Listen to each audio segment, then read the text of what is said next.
Being spent trying to pass the guard or trying to work from the guard.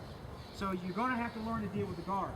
Get on top of somebody, you got them in a mount, we can work on that, but we're going to work on some stuff today that I'm going to teach you to cheat without biting. And what that means is, what I'm going to teach you, some of this Brazilian to do, is to do some stuff that you could actually do in a sporting event that doesn't involve biting. So, how many of you have ever worked the guard before and found it to be difficult? Yeah, it's really difficult sometimes, isn't it? Okay? You know, because it's all about principle and structure. The first thing I'm going to teach you is generally, you might want to come around so you can see this. I have a tendency, I'm so old school, it's unbelievable, okay? I have a tendency to like to work the closed guard much more than the open guard.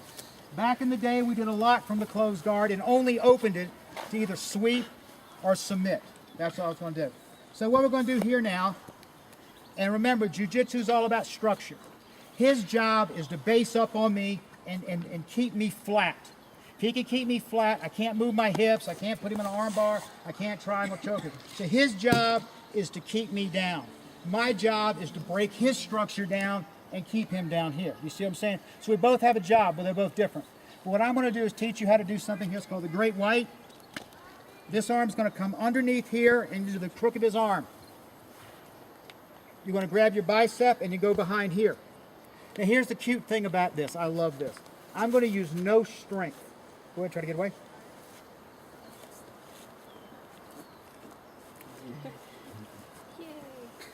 Now, and then here, you see, I'm using no strength.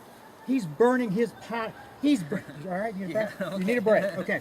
Now what I like about this is, I want you to notice, this is so simple again, because most guys, they're in here, they're not ready for this.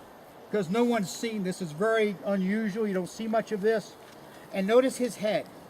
He wants to keep his head postured up. You can right now, how does your balance feel? You feel very uncomfortable. You feel, as I'm in here, yeah, I'm taking this way here, so it'll be real easy to break him down here. But now what I want you to do is real simple, get a partner, and I want a person to come underneath here and just hook that thing like that. And don't pick the guy and slam him or anything like that, because he can eye jab you, okay?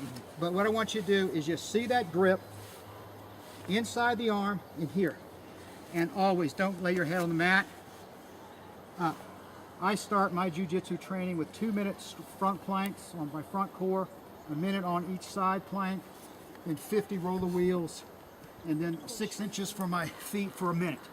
You're going to have to develop a very strong core to be able to do this stuff, okay? Most of you guys are in great shape anyway, but you want to have a strong core. Okay, so let's get a partner and just get one in the guard and just get the right grip. Let the guy pull up on you a little bit and just begin to see what it looks like.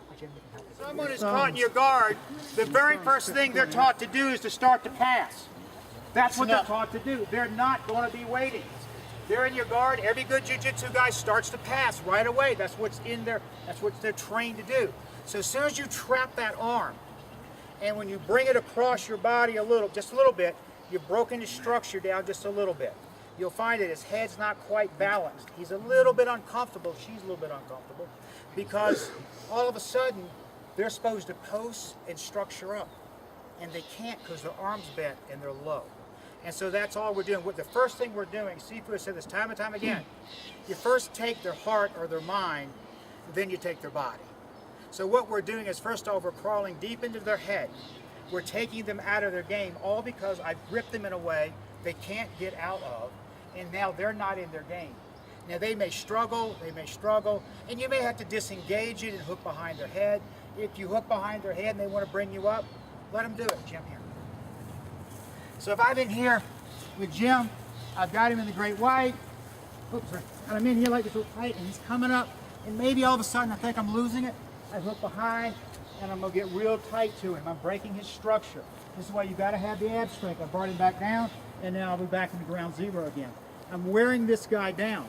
Now, if this was a street fight, okay, he's going to the only arm he could hit me with is which one? Which one?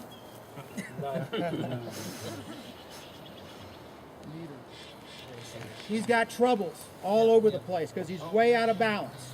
Okay, so what I want you to do now with this Great White, I want you to get it here. You got him in here. I want you to pull him across. Pull him across. That gets his head in front of your shoulder. Then you're going to open your legs. I want you to keep these guards closed. Again, I'm old school. I don't open this up till I begin to sweep you or submit you. Now, as soon as I have got his out of balance and center, I'm going to open, foot goes flat, and there's my hip. And I'm going to break his structure down to here. Let's do just that much. I want to break him down now completely in here. You ought to be able to see, if you've done some jiu-jitsu, go ahead and take their back if you know how to do that, okay? So, you get the great white, pull him across, break out, break his structure, and then do it with a body scissor right there. Okay, let's go. Yeah.